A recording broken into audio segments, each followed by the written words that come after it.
ونعوذ بالله من شرور أنفسنا ومن سيئات أعمالنا من يهده الله فلا مضل له ومن يضلله فلا هادي له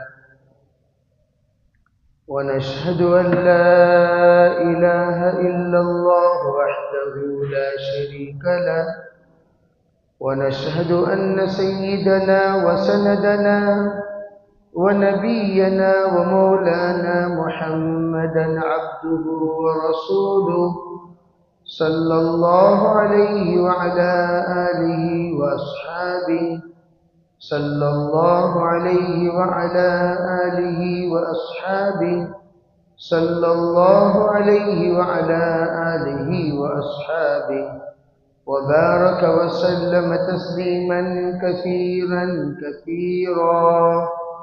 أما بعد فأعوذ بالله من الشيطان الرجيم. بسم الله الرحمن الرحيم. وما لنا ألا نتوكل على الله وقد هدانا سبلنا ولنصبرن على ما آذيتمونا وعلى الله فليتوكل المتوكلون. وقال عليه الصلاة والسلام: الصبر عند صدمة الأولى. وقال عليه الصلاة والسلام: إن الله تعالى مستخلفكم فيها فناظر كيف تعملون. وقال عليه الصلاة والسلام: تنزل الفتن كالحصير. اللهم أيدنا بتأييدك، اللهم أيدنا بتأييدك، اللهم أيدنا بتأييدك يا رب العالمين.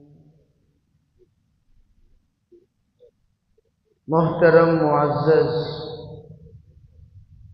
بزرگوں، بھائیوں، عزیز دوستوں، اس وقت جن حالات پر سے امت مسلمہ دوچار ہے وہ حالات سب پر عیاں ہے، بیان کرنے کی کوئی ضرورت نہیں ہے،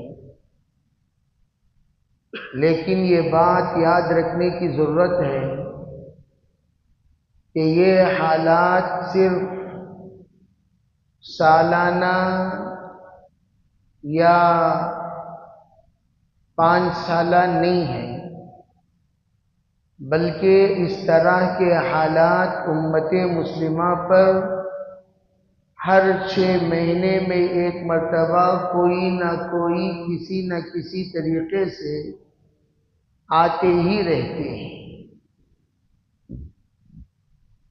اور اس طرح کے حالات جب آئیں تو ہم لوگ وقتی طور پر بیدار ہوتے ہیں. بھئی یہ سب لوگ ذرا آگے آئیے، پیچھے کے ساتھی ذرا آگے آئیے. پہلی صف سب سے زیادہ ثواب پر حامل ہیں، پہلی صف پہلے پر کریں، اس کا ثواب زیادہ ہے. بلکہ پہلی صف والوں کو جو پہلے آتے ہیں، ماشاءاللہ آپ لوگ پہلے آئے تو آپ کو یہ اونٹ کا ثواب ملتا ہے. جو اس کے بعد آتا ہے اسے یہ گائے کا ثواب ملتا ہے. اس کے بعد جو آتا ہے اسے یہ بکری کا ثواب ملتا ہے. اس کے بعد جو آتا ہے اسے مرغی کا ثواب ملتا ہے. اس کے بعد جو آتا ہے اسے انڈے کا ثواب ملتا ہے. جب اللہ نے آپ کو اونٹ کا ثواب دینے کی فہرست میں شامل کر لیا، آپ انڈے کے صف میں کیوں بیٹھتے ہیں؟ بے انڈے کے صف میں بیٹھنا اونٹ کی نیکی سے محرومی ہے. تو آپ اول صف میں بیٹھیے، رحمت اللہ کی پہلی صف والوں پر نازل ہوتی ہے. پھر اس کے بعد دوسری، پھر اس کے بعد تیسری، پھر اس کے بعد چوتھی، فلٹر ہوتی جاتی ہے اور پیچھے کے صف والوں پر کم ہوتی چلی جائے گی۔ اسی لیے حضور علیہ السلام نے ایک مرتبہ پہلی صف کی فضیلت بیان کی تو صحابہ کرام لڑ کر پہلی صف حاصل کی۔ پھر آپ نے پہلی صف کے سیدھے جانب کی فضیلت بیان کی، پہلی صف کے بائیں جانب کی فضیلت بیان کی۔ جس وقت امام صاحب السلام علیکم ورحمۃ اللہ کہتے ہیں تو سب سے پہلے سیدھے جانب والوں کو اللہ کی سلامتی کے فیصلے ہوتے ہیں، پھر بائیں جانب والوں کو ہوتے ہیں۔ تو سب پر کرنے کی ترتیب یہ بتائی، تو پہلے اس طرف سے پر کرو، جب یہ طرف پر ہو جائے تو پھر یہ طرف پر کرو۔ تو پہلی صف بہت قیمتی صف ہے، اس لیے ہم لوگوں کو معلوم ہونی چاہیے کہ پہلی صف کتنی قیمتی ہے۔ 3 چیزوں کا ثواب اگر لوگوں کو پتہ چل جائے، لوگ لڑ کر حاصل کریں۔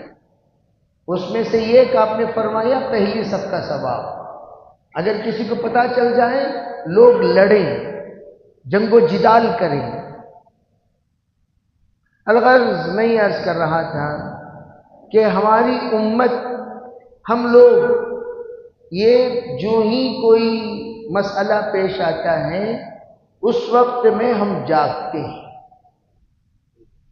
جیسے وہ مسئلہ ختم ہو گیا پھر سو گئے، پھر ہمیں جگانے کے لیے اور ایک مسئلہ آتا ہے پھر ہم جاگے، پھر وہ مسئلہ حل ہوا پھر سو گئے، پھر ہمیں جگانے کے لیے اور ایک مسئلہ کھڑا ہوتا ہے تو ہم جاگ گئے۔ علماء کہتے ہیں والقدر خیرہ وشرہ من اللہ تعالی، خیر اور شر اللہ کے طرف سے ہے۔ اگر خیر ہی خیر ہو تو ہمیں اس خیر کی قدر نہیں رہے گی، شر ہی شر ہو پھر انسان کی زندگی جہنم ہو جائے گی۔ اللہ تعالیٰ کبھی خیر کبھی شر، کبھی خیر کبھی شر، کبھی خیر کبھی شر۔ علماء کہتے ہیں کہ جب خیر کی ناشکری ہوتی ہے، توجہ سے بات سمجھنا، جب خیر کی ناشکری ہوتی ہے تب اللہ تعالیٰ شر کا ماحول لاتے ہیں۔ جب خیر کی ناشکری ہوتی ہے، بہت سارے خیر کی ناشکری، وَلَئِن كَفَرْتُمْ، قرآن خود کہتا ہے جب تم خیر کی ناشکری کرو گے، ان عذابی لشدید، میرا عذاب سخت ہو جائے گا، میرا جو عذاب ہے وہ سخت ہوگا۔ اب اللہ تعالیٰ جو بات خیر کے سلسلے میں فرمایا، اگر تم ناشکرے بن جاؤ گے تو میری پکڑ، میرا عذاب، میرے طرف سے تکلیف بڑی شدت کی ہوگی۔ اب ہمیں دیکھنا یہ ہے کہ ہم نے خیر کی میں جس وقت مشغول ہو کر اللہ کو بھول جاتے ہیں، اللہ کو بھول جاتے ہیں، اللہ کو اس طرح بھول جاتے ہیں کہ ہمیں مسجدیں یاد نہیں رہتی، نماز یاد نہیں رہتی، نہ صدقہ، نہ زکوٰۃ، نہ حج، نہ ذکر، نہ تلاوت، نہ دیگر تمام کوئی عبادت، کوئی عمل نہیں۔ اب اللہ تعالیٰ پھر ایک شر لاتے ہیں تاکہ خیر وجود میں آئے، وَلَنُذِيقَنَّهُم مِّنَ الْعَذَابِ الْأَدْنَىٰ دُونَ الْعَذَابِ الْأَكْبَرِ لَعَلَّهُمْ يَرْجِعُونَ۔ اللہ کے طرف سے بار بار شر چکانا یہ خیر کو وجود میں لانے کے لیے، اس سے کبھی مایوس نہیں ہونا، مایوس نہیں ہونا۔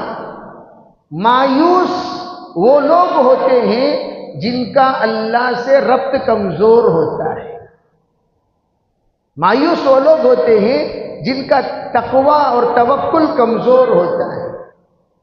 فَعَلَى اللَّهِ فَلْيَتَوَكَّلِ الْمُتَوَكِّلُونَ، یہی کہا اللہ تعالیٰ نے، بھئی اللہ پر بھروسہ کرنے والوں کو اللہ پر بھروسہ کرنا چاہیے۔ اور ہم لوگ کرتے کیا ہیں؟ دیکھو یہ احتجاج، یہ جوڑ، یہ اجتماع، یہ بھیڑ، یہ سب کے سب ایک ذریعہ ہے. اس سے اثر ہوگا، اس سے انقلاب آئے گا، اس سے سب کچھ ہو جائے گا، یہ یقینی نہیں. ہم اسباب کے محتاج ہیں، اسباب کے محکوم ہیں، اسباب کے اختیار کرنے کے ہم لوگ حکم کیے ہوئے ہیں کہ آپ کو اسباب اختیار کرو. کہ جب اسباب اختیار کریں گے، اسباب کے ساتھ مسبب الاسباب پر یقین رکھیں گے.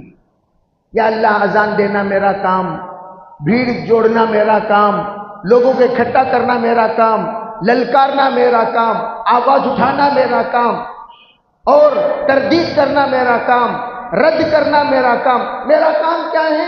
یہ ہے. لیکن ان تمام میرے کاموں میں اثر کون پیدا کرے گا؟ تو. اذان دینا ہمارا کام، اذان کو پہنچانا کس کا کام؟ تو اللہ کا کام ہے. حضرت ابراہیم علیہ السلام نے اذان دی، لیکن اذان پہنچایا کس نے؟ اللہ نے. تو ہمارا کام کیا ہے؟ اسباب اختیار کرو. دنیا دار الاسباب ہے، اسباب کو چھوڑو مت. اسباب چھوڑنے کی اجازت نہیں ہے، اسباب اختیار کرنے کا حکم ہے. اسباب اختیار کرو. جیسے بدر سبب ہے، احد سبب ہے، تبوک سبب ہے. یہ سبب صحابہ نے اختیار کیا، حضور نے اختیار کیا. اور لیکن مقصد نہیں ہے. مقصد کیا ہے؟ فتح مکہ ہے. مقصد کیا ہے؟ یدخلون فی دین اللہ افواجا. لوگوں کا گروہ در گروہ اسلام میں داخل ہونا ہے. یہ مقصد لڑنا ہے نہیں، لڑنا نہیں ہے، جھگڑنا نہیں ہے، بدر نہیں ہے، احد نہیں ہے. مقصد نہیں. ہمارا جو مقصد ہے وہ کیا؟ اعلاء کلمت اللہ. اعلاء کلمت اللہ. جو کچھ ہم کر رہے ہیں، کلمت اللہ ہی العلیہ.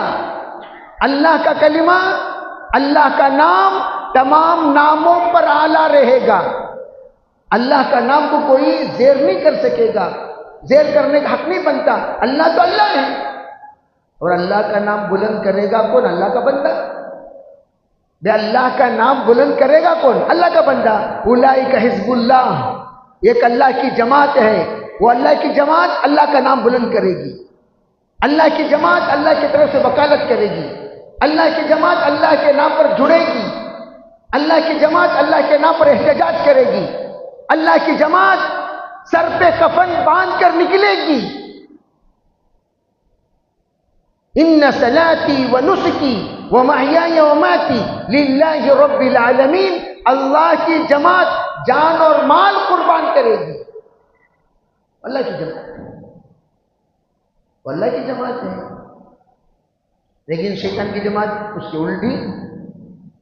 شیطان کی جماعت اس کے برعکس ہے. ان کا کام بزدلی پیدا کرنا. شیطان کا کام ڈرانا.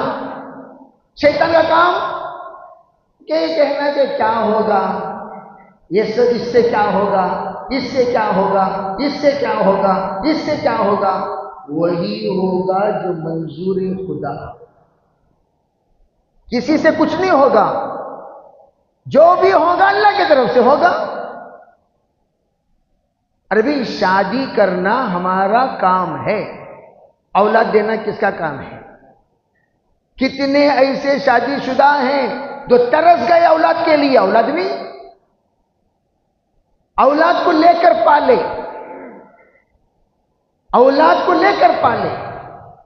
مسلم پرسنل لا کا سب سے پہلا مسئلہ یہی کہ سب سے پہلے جس کی بنیاد پر مسلم پرسنل لا کو وجود میں لایا گیا وہ کیا ہے؟ اولاد. لے پالک اولاد. قرآن کہتا ہے لے پالک اولاد کو ان کے باپ کے نام کے علاوہ کسی اور کے نام سے مت پکارا کرو. لوگ یہاں کرتے کیا ہیں؟ فوراً لے کے ہی ڈاکومنٹ سے سناف، تمہاری اولاد تو نہیں ہے یہ، آپ اس کے حقیقی باپ نہیں ہیں، آپ گارڈین ہیں، آپ کا یہ متبنہ ہے، آپ اس بچے کے پرورش کرنے والے ہیں۔ تو آپ کا کام کیا؟ بھائی پرورش کرنے والا، گارڈین جس کو کہا جاتا ہے۔ اور آپ نے فادر لکھ لیا نام۔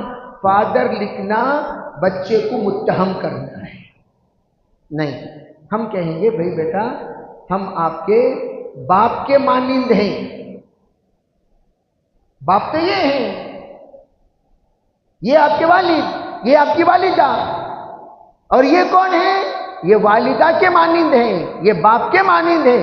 اسی لیے کہا جاتا ہے جس وقت آپ کسی بچے کو پالنے کے لیے لینے کے بعد ایسے خاتون سے اسے دودھ پلایا کرو جس خاتون سے دودھ پلانے کے بعد اگر لڑکی ہے تو آپ سے پردہ نہ رہے، اگر لڑکا ہے تو جو خاتون ہے منہ بولی ماں اس سے پردہ نہ رہے۔ اب یہ بات سمجھ میں آ رہی نہیں آ رہی؟ اگر کوئی کسی بچے کو پالنے کے لیے لیا تو لیے تو کیا کرنا؟ سب سے پہلے وہ اپنے گھر میں کسی خاتون سے جو دودھ پلا سکتی ہو ایسی خاتون سے دودھ پلا دے کہ وہ آپ کا بھانجا بن گیا، بھانجی بن گئی۔ کیا بن گئی؟ عربی کیا بن گئی؟ بھانجی۔ بھانجی سے پردہ ہے کیا؟ بھتیجی سے پردہ ہے کیا؟ عربی بات سمجھ میں آ رہی نہیں؟ اس طرح کے خاتون سے دودھ پلا دینا، دودھ پلا دیا تو کیا ہوگا؟ وہ بھانجی اور بھتیجی بن جائے گی۔ اسی طریقے سے عورت لڑکے کو لیے تو ایسے خاتون سے دودھ پلا دے کہ وہ بھانجا بن جائے، وہ بھتیجا بن جائے، اور یہ خالہ بن جائے، اور یہ پھپھو بن جائے، اور اسے پردہ نہ رہے۔ لوگ اس کے بارے میں سوچتے ہی نہیں، لوگ اس کے بارے میں سوچتے ہی نہیں، لے لیتے ہیں اور لے کر بھئی یہ ہمارا بیٹا تمہارا خاص بیٹا گرینے میں لے کو پالیا سو ٹھیک ہے، یہ بیٹا جب بڑا ہوگا تو اس سے جو ماں پالی وہ ماں سے پردہ ہو جائے گا۔ جس طرح دیور چھوٹا سا تھا، دیور چھوٹا سا، جب شادی ہوئی دیور چھوٹا سا تھا، پالتے پالتے پالتے پالتے بھابھی نے اس کو بڑا کیا، جو ہی وہ بالغ ہوگا بھابھی سے پردہ۔ حکم کیا ہے؟ بھابھی سے پردہ، بھابھی سے دیور کو پردہ۔ حضور سے پوچھا گیا حضور الحم، کیا دیور بھی پردہ کرے؟ حضور نے فرمایا الحم هو الموت، فرمایا دیور تو موت ہے، اس سے تو پردہ کرنا چاہیے۔ یہ حکم دیا حضور صلی اللہ علیہ وسلم نے، موت ہے وہ، پردہ کرنا چاہیے۔ لیکن کتنے ایسے گھر ہیں جو دیوروں سے پردہ کرتے ہیں؟ میں اتنا پوچھنا چاہتا ہوں، ہمارے تحفظ شریعت دو عنوان جوڑا گیا ہے، تحفظ شریعت، تحفظ اوقاف۔ تحفظ شریعت کے معنی، تحفظ شریعت کا معنی ہمارے نزدیک نماز پڑھنا، روزہ رکھنا، ذکر کرنا، تلاوت کرنا، حج کرنا، یہ تحفظ، یہ عبادات، اسے کیا بولتے ہیں؟ سو عربی بات سمجھو میری، ان سب کو عبادت کہتے ہیں، عبادت۔ شریعت میں 5 حصے ہیں، ایک ایمانیات جس کو عقیدہ کہا جاتا ہے، نمبر 2 عبادات، جیسے ہم لوگ عبادت کرتے ہیں، نماز پڑھتے ہیں، روزہ رکھتے ہیں، ذکر کرتے ہیں، تلاوت کرتے ہیں، حج کو جاتے ہیں، زکوٰۃ دیتے ہیں، صدقہ دیتے ہیں، خیرات کرتے ہیں، یہ سب عبادت، یہ عبادات ہیں۔ اس کے بعد معاملہ، لین دین کی صحیح ہونا، معاملہ جس کو کہتے ہیں۔ نمبر 3، نمبر 4 معاشرہ، آپس میں جینے کے مسائل، یہ ایک دوسرے معاملہ جب آیا تو سنو، جتنے لوگ لون میں مبتلا ہیں، چاہے وہ کیا EMI کہتے ہیں اس کو جی، EMI. وہ EMI میں جتنے لوگ فون لیے وہ بھی سود میں لیے، آرام سے بیٹھے تھے، ہمیں EMI بھرنا حضرت، EMI بھرنا حضرت، EMI لے کے کو جی، لے کے کو جب لینے کی ہماری حیثیت نہیں ہے، سادہ فون میں زندگی گزارو. یہ خواہشات نے ہمیں سود میں مبتلا کر دیا. جتنے اس وقت سود میں مبتلا ہیں سب خواہشات کی وجہ سے مبتلا ہیں. اچھی گاڑی لینا، لینے پیسے نہیں، کیا کرے؟ لون میں لیے. گھر بننا، بننے پیسہ نہیں، کیا کرے؟ لون میں لیے. لون لون لون لون، اتنا لون میں امت مسلمہ مبتلا ہو چکی ہے. لیو می ان ہیل الون، مجھے جہنم میں اکیلا چھوڑ دو. لیو می ان ہیل الون، ہمیشہ یہ بات بولتے رہتا ہوں میں.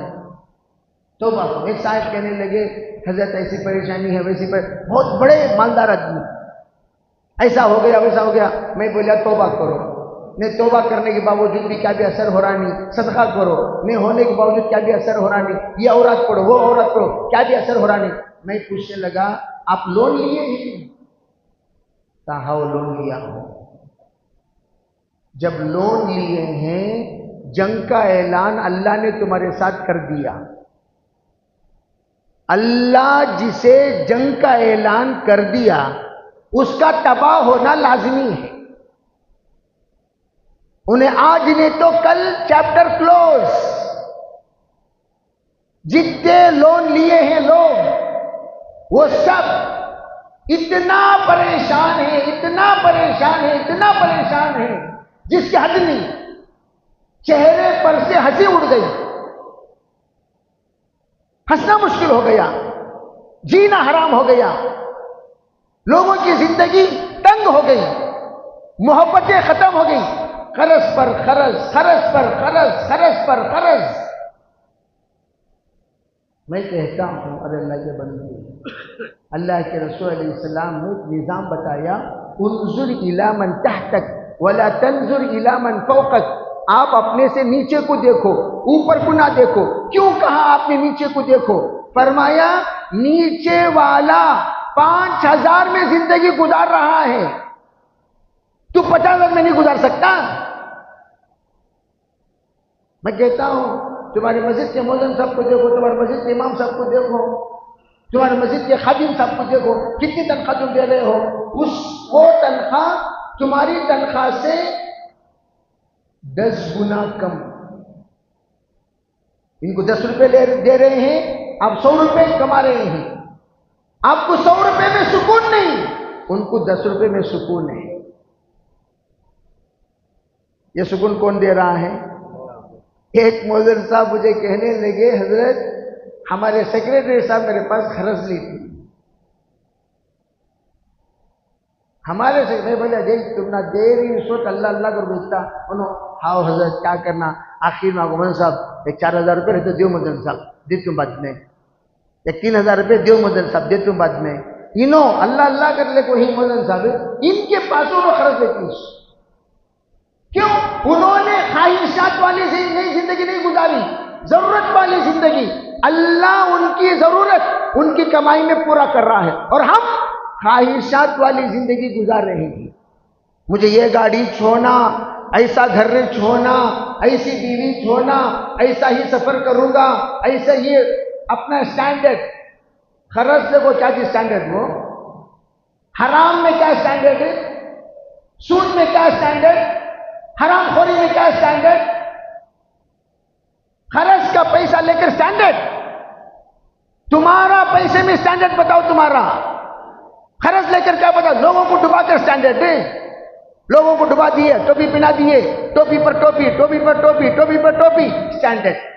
ہمیں اسٹینڈرڈ ہونا بھی کون سا اسٹینڈرڈ ہے؟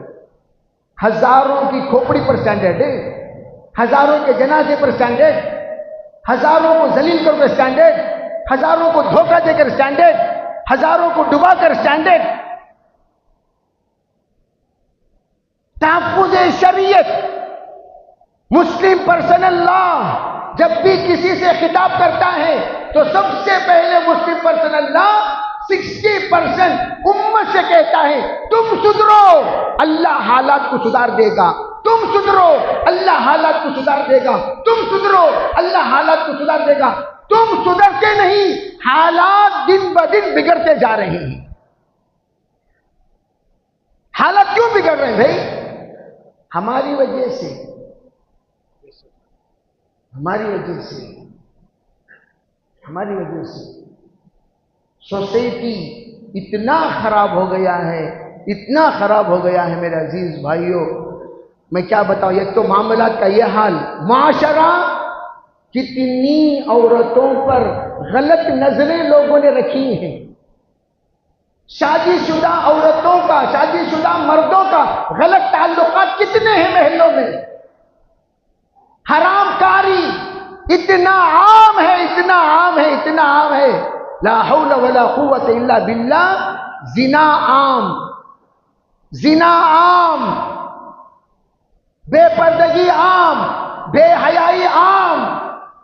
گھروں میں حیا نہیں، گھروں میں پردہ نہیں، گھروں میں ایک دوسرے سے شرم نہیں. کیا بے حیائی کا ماحول، معاشرے کا یہ حال ہے. وہ ٹاپک اٹھائے تو لمبا جائے گا، اور اخلاق کے اتنے گرے ہوئے سلامت کرتے ہیں. خصوصاً ہمارے یہ محلے میں یشونت پور میں سلامش نہیں. میں دیکھتا ہوں جمعے سے یہاں سے نکلتا ہوں 10 سلامہ کرے تو بہت زیادہ، پھر رونا سکے کھڑے رہتے. کیوں سلام نہیں کر سکتے؟ ہاں، ہمیں سلام کرتے جواب بھی نہیں دیتے. سلامش نہیں. 10 محلے میں ہم جاتے ہیں آتے ہیں، ہفتے میں ایک ہفتے میں 6 اسفار ہوتے ہیں میرے.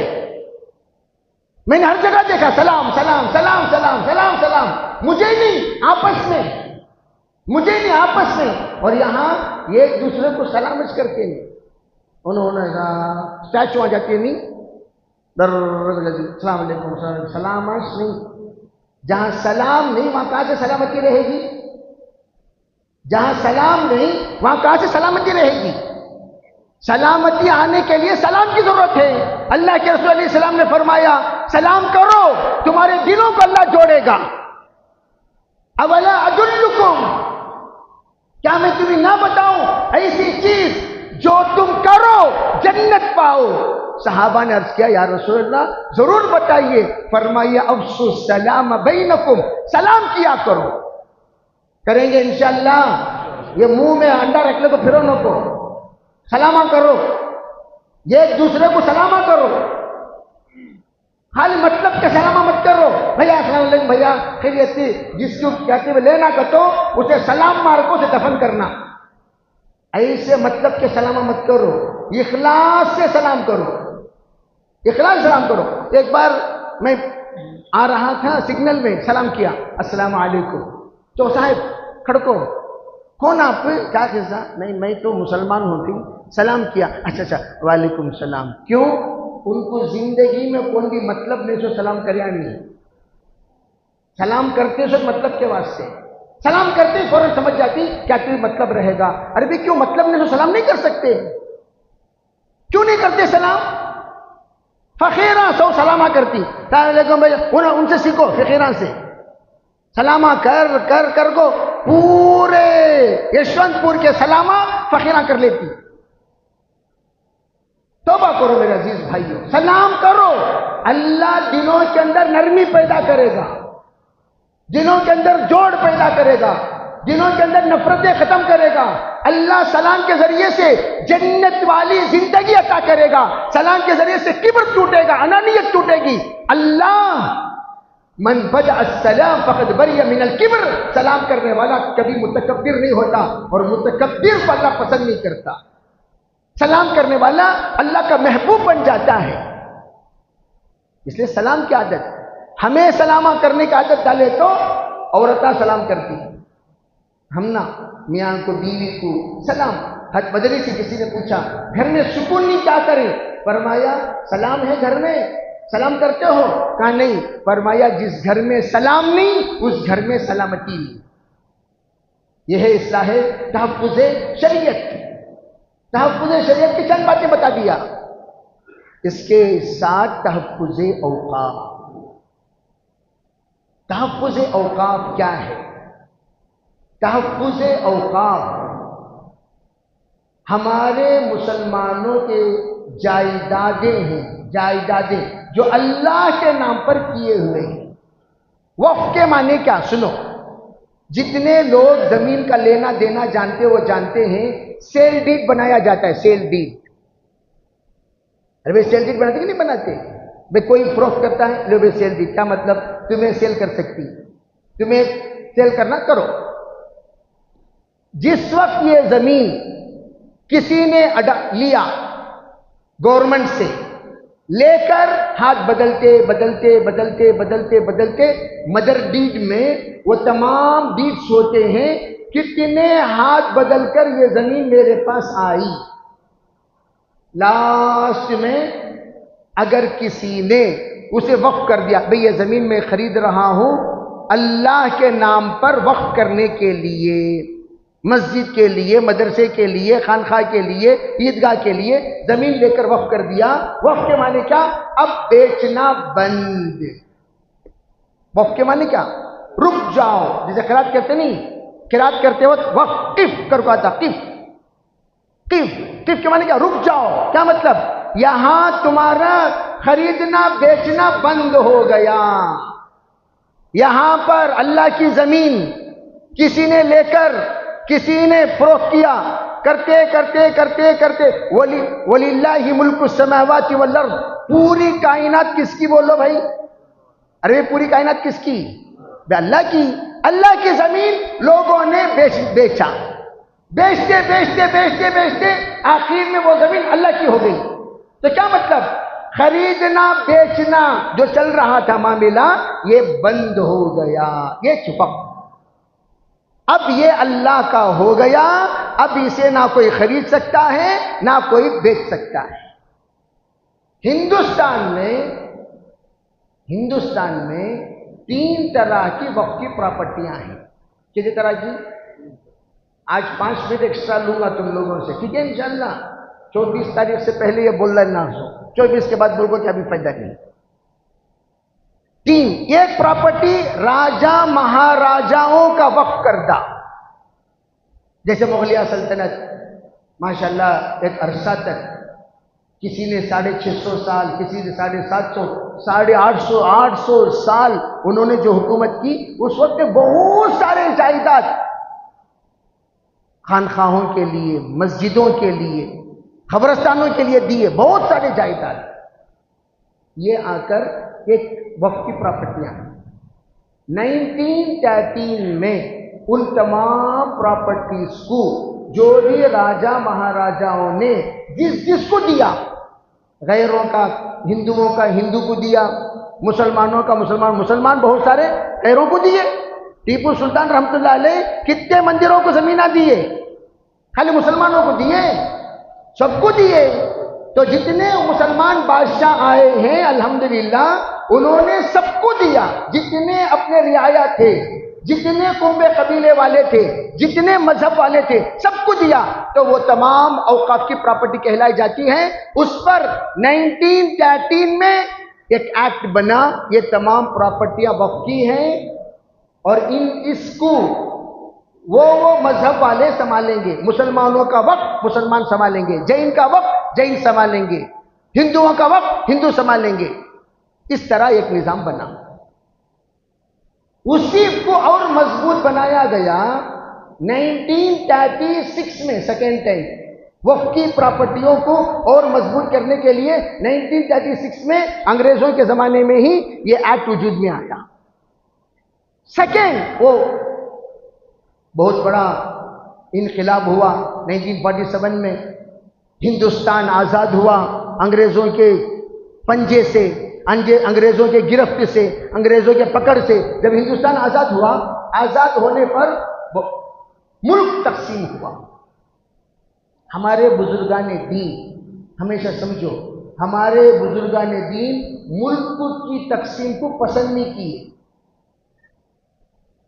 ہمارے بزرگان دین ملک کی تقسیم کو پسند نہیں کیے.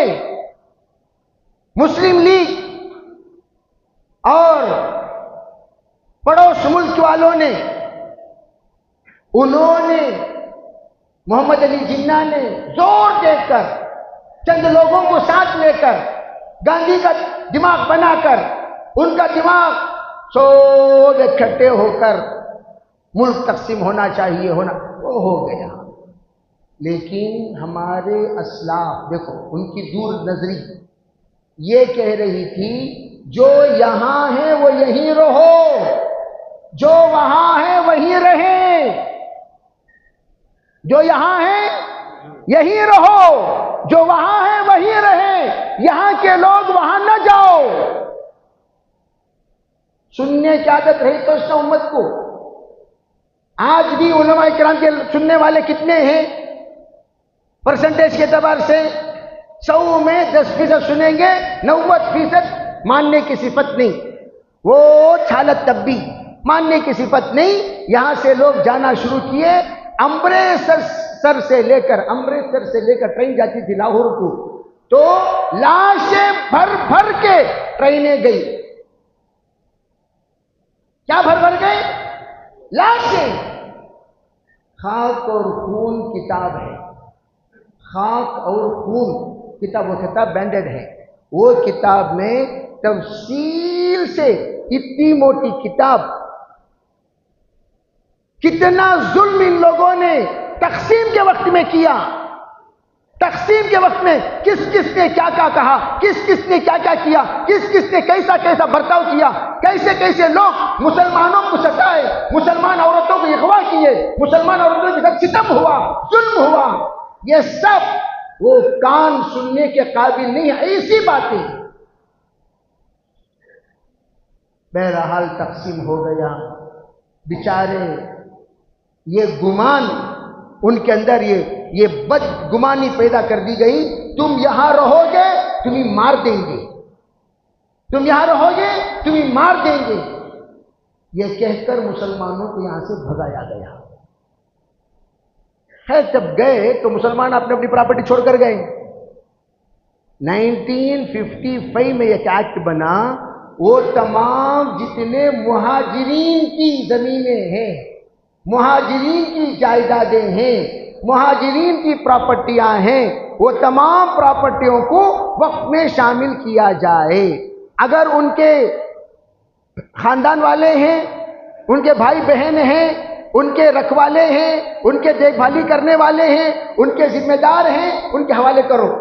نہیں ہے وقف میں جماؤ. یہ کب فیصلہ ہوا بولو؟ 19 میں سن رہی بھائی 55 میں ہوا.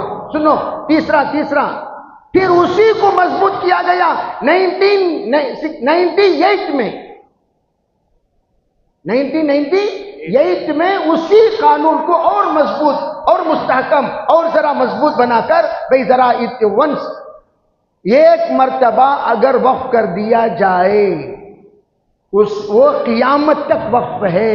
یہ قانون 1998 میں لا لیا گیا. ایک بار انہیں وقف ہو گیا تھا تو قیامت تک انہیں کیا، جیسے میں نے بتایا نا، وقف کے معنی رک جانا، یعنی لینا دینا بند. آگے سنو پھر کیا ہوا، اور مضبوط قانون وقف کے ماتحت یہ کام کرنا، یہ کام کرنا، یہ کام کرنا، یہ کام کرنا، یہ فیسلٹی پیدا کرنا، یہ فیسلٹی پیدا کرنا، یہ رفاع عام کام کرنا، یہ امداد کرنا، مسلمان مساجد کو یا ائمہ کو اتنی تنخواہ دینا، مؤذنین کو اتنی تنخواہ دینا، مساجد کو اتنی دینا، یہ سب طے ہوا 2013 میں. کب ہوا بھائی؟ ارے بولو کب ہوا؟ 2000. جس وقت کرناٹک کی آزادی ملی، کرناٹک کو تو پورے ہندوستان کو آزادی ملی، کرناٹک کو آزادی کے موقع پر 1,17,000 وقف کی پراپرٹیاں تھیں. گاؤں گلی والوں کو ہمیں ضرورت نہیں، خالی ہمیں کرناٹک کی بات کریں گے. کرناٹک میں کتنی تھی بولو پراپرٹی؟ 1,17,000. جس وقت سروے کیا گیا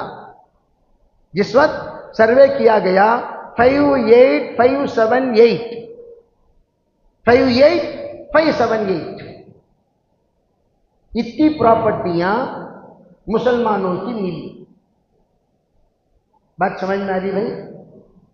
50 پر 8,000 570 پر 8 پراپرٹیاں مسلمانوں کی ملی. جس وقت کاغذات تلاش کیے گئے کاغذات، تو اس وقت میں 5,960 پر 3 پراپرٹیوں کے کاغذات ملے. کتنا کم ہو گیا بولو؟ 90% کم ہو گیا. 10% کے کاغذات ملے. جب 10% کاغذات ملے، جب اس میں جا کر مسلمانوں نے اپنا حق دائر کرنا شروع کیا، تو اس موقع پر 860 پر 2 کیسز پڑے.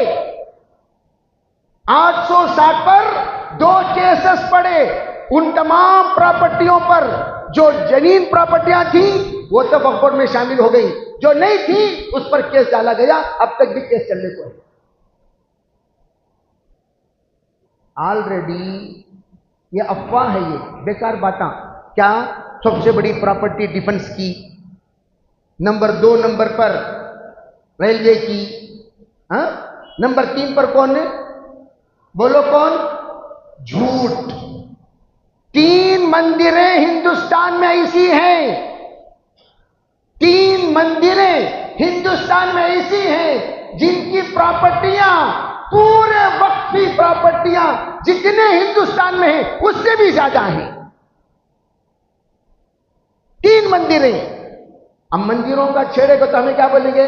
وہ اٹھا لو بھائی، وہ لے لو بھائی.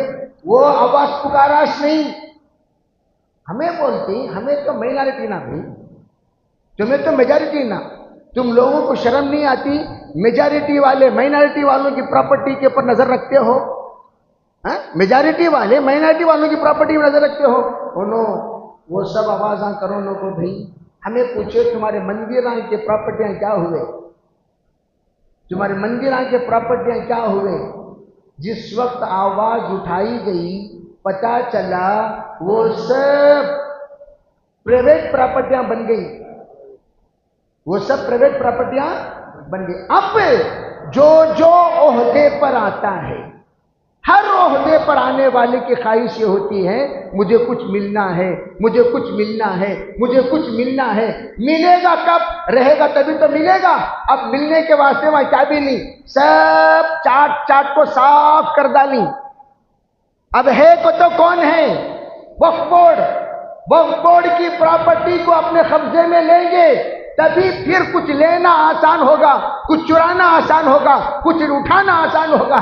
اس لیے انہوں نے یہ اصول بنایا کہ تمام جتنے بھی اصول ہیں ان میں 40 اصول ہیں، 40 قانون اضافہ کیے.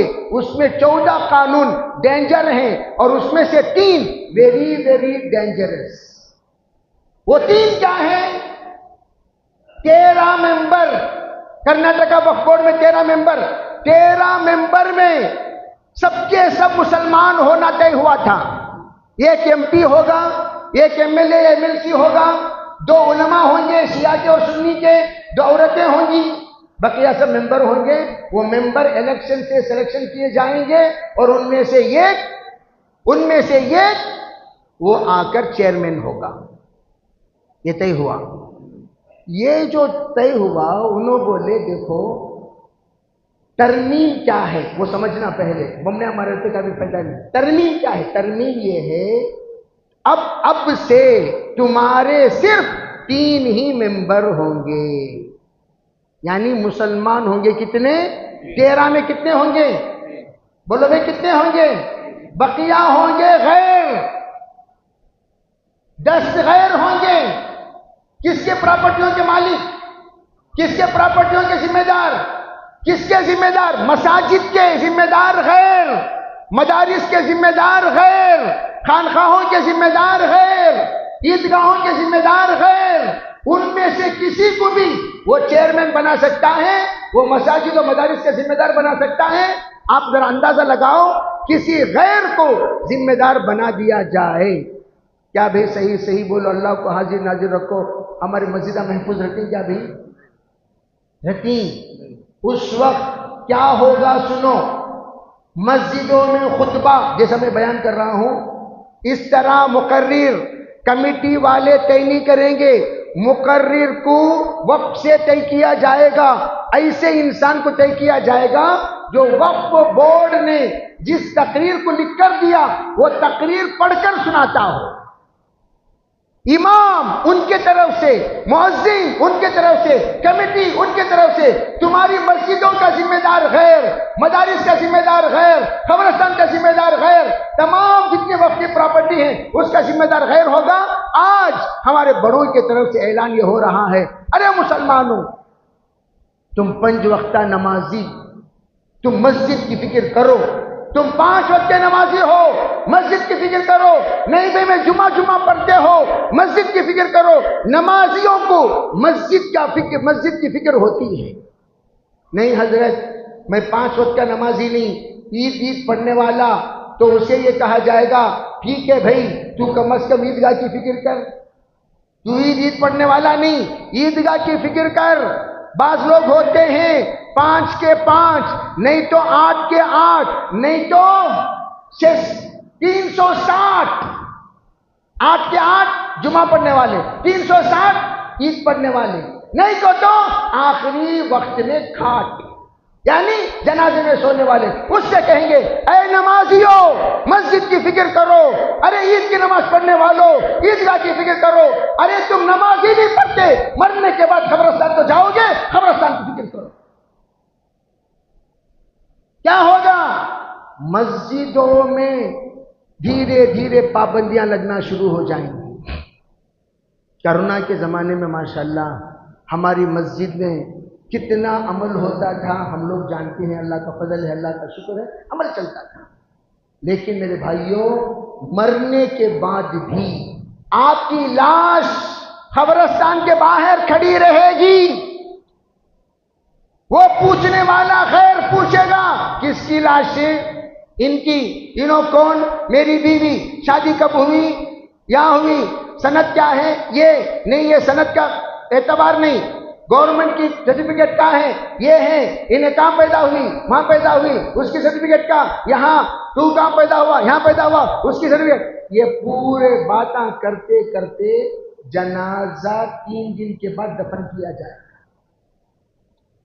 یہ کمینے سے کبھی خیر کی امید مت کرو، ہمارے اسلاف کہتے ہیں بھئی اسی لیے 24 تاریخ کو آؤ، جڑو، اپنا QR کوڈ میں جو احتجاج ہم نے جمع کیا 4 کروڑ، کسی نے کہا 6 کروڑ، کسی نے کہا 6 کروڑ 75 لاکھ، جتنا بھی ہم نے جمع کیا، آج سروں کو گننے کا وقت آ گیا، سروں کو گننے کا وقت آ گیا۔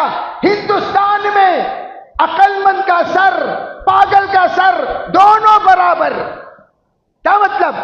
عقل مند بھی ووٹ ڈالیا تو ایک کچھ، پاگل کو ووٹ ڈالیا تو بھی ایک، دانشور ووٹ ڈالا ایک، دیوانہ ووٹ ڈالا ایک، مینٹل ووٹ ڈالا ایک، سائنٹسٹ ووٹ ڈالا ایک، انہوں دونوں کو ایک کچھ منفی 100۔ آج بی جے پی کے پاس پاگلوں کی تعداد فل ہے، عقل مندہ نہیں وہاں، پاگلا۔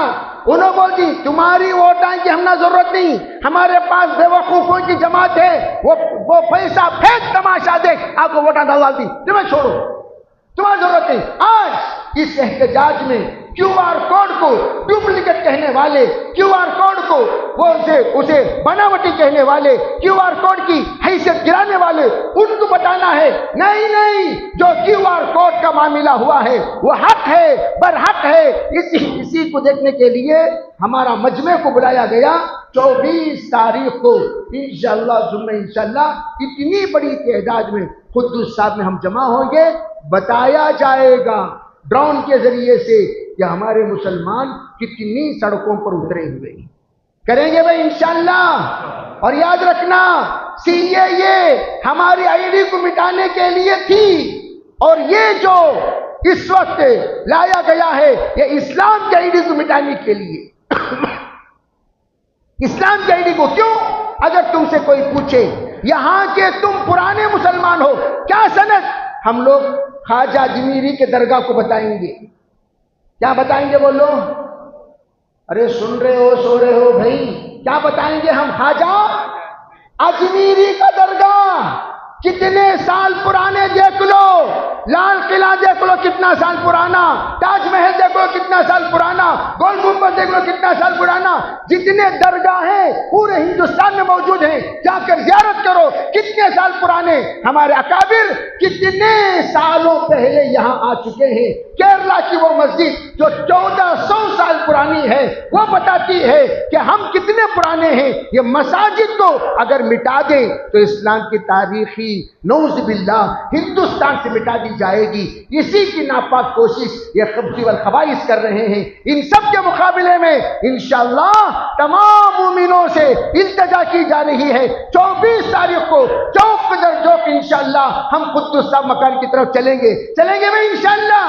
اللہ عمل کی توفیق عطا فرمائے. وآخر دعوانا الحمدللہ رب العالمین.